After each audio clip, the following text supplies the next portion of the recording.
Good afternoon, everyone. My voice is a little bit shoddy, so please bear with me. Let's try this there.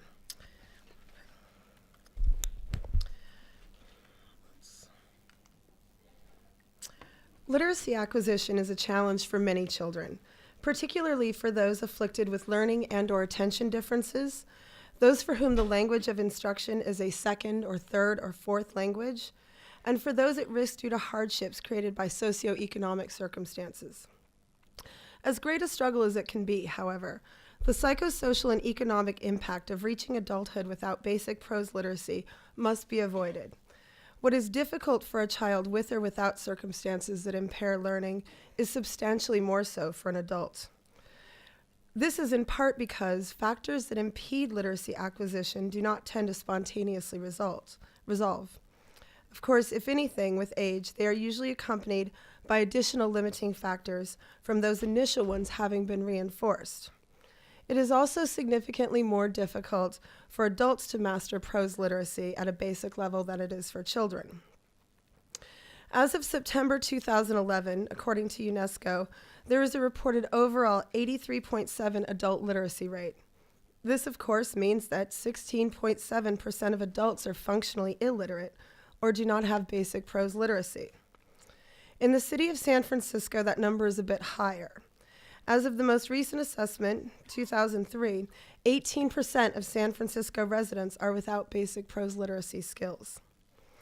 So in an effort to reduce the myriad ills correlated with and/or strongly suggested to be associated with functional illiteracy, in 2007, I started the Puppy Dog Tales reading program at the San Francisco SPCA.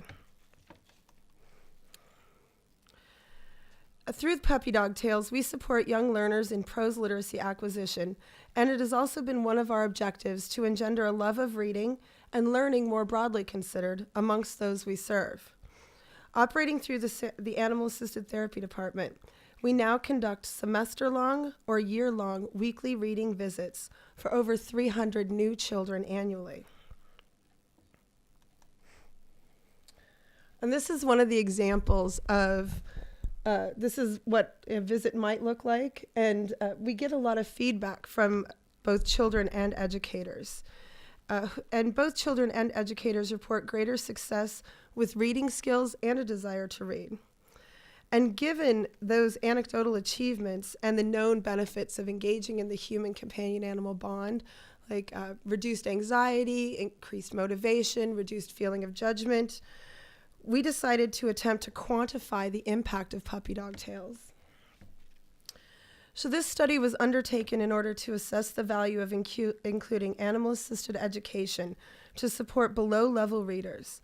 In an effort to quantify the impact, we compared net gains in reading fluency between children reading to a dog with those in traditional after-school programs.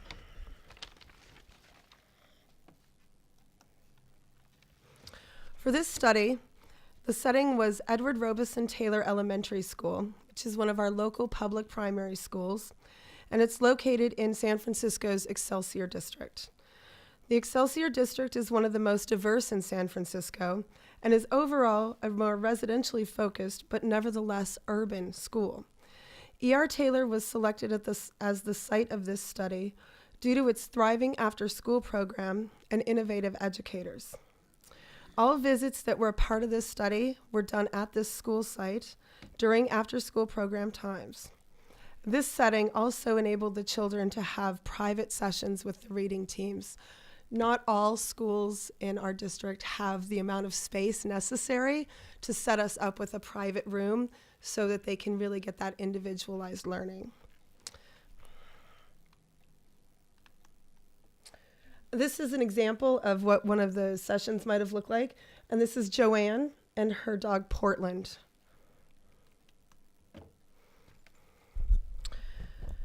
All participants in the PDT study were in third or fourth graders, and ages ranged from 8 to 10 years old at E.R. Taylor Elementary School. They were also enrolled in the after-school programs at the time of their participation. As an additional criterion, the state of California conducts standardized testing of elementary school students annually, and all selected control and test subjects scored below basic or far below basic on reading proficiency. We also had an eye to include as many students who were in those at-risk categories as possible, and 42% across the control and experimental groups were designated at risk. Of those, 74% have an IEP, or an independent education plan, and 30% were diagnosed with ADHD.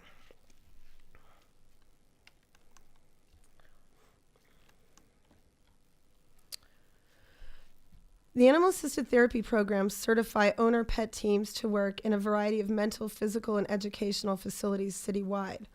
Those working in puppy dog tails, in addition to the standard temperament and skill evaluation for pets and visitation instructions for handlers, complete advanced training for both pet and handler and skill assessments for dogs.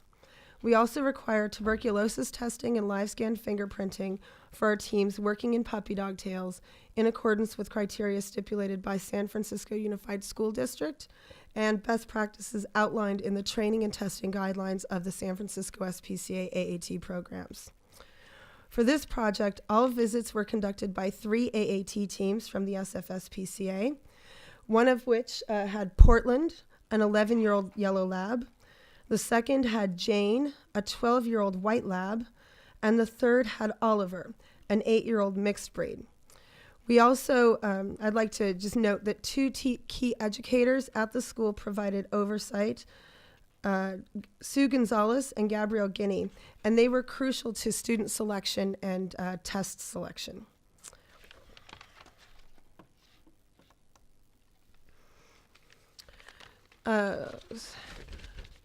For the study itself, for 3 years, at the start of each term, a new set of participating children were placed into either the test group or the control group. Those in the test groups had weekly 15-minute reading sessions with the reading team for 10 weeks. Children in control groups were able to meet and greet the dogs as they arrived on campus, but they did not have the individualized reading sessions with the dogs. They had the more traditional tutoring sessions with other adults. At the start and completion of a new story, students in both test and control groups were given a 1-minute oral fluency test, which assesses a student's ability to read accurately and with understanding. And for the purposes of this study, we stuck to Houghton Mifflin readers and the Houghton Mifflin's fluency scorecard. The results of our study were quite significant. Students in the experimental groups across the board showed a 40% increase in words per minute, with a mean of 26 words per minute increase. Students in the control groups showed a 9% average increase across all groups in words per minute, with a mean of only 7 words per minute increase.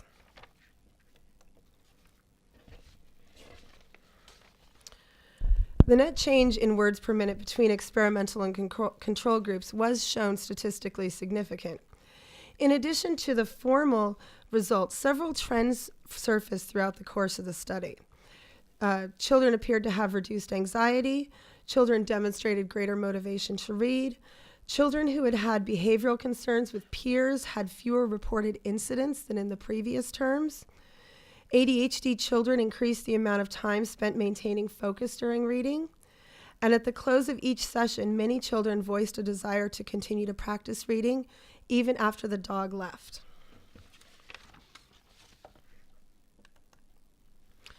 There were a couple of limitations with this study. First and foremost, the study did not track the students beyond the 10 weeks, so the long-term impact is currently unknown. We also, what we were able to quantify didn't take into account reading attitude. I couldn't find something that I thought was going to be consistent and measurable throughout in order to gauge reading attitude. It was too much of a subjective response on the child's part, so I left that part out of the actual project. Though we did find, as I said, anecdotal evidence of positive changes. And finally, we did not find anecdotally or otherwise a crossover into other subjects, neither those involving reading nor those subjects less focused on reading. So although there was considerable improvement in the fluency, we didn't see that the child was more motivated to participate in science or maths or history.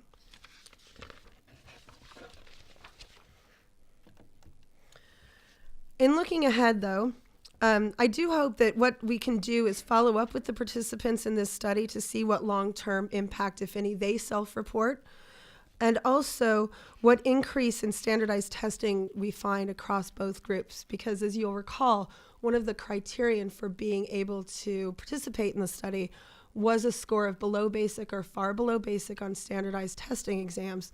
So it would be interesting to look back and see if there's any difference in those standardized test scores now with respect to reading aptitude.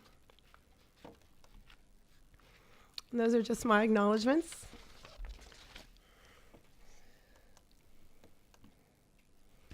And that concludes my presentation.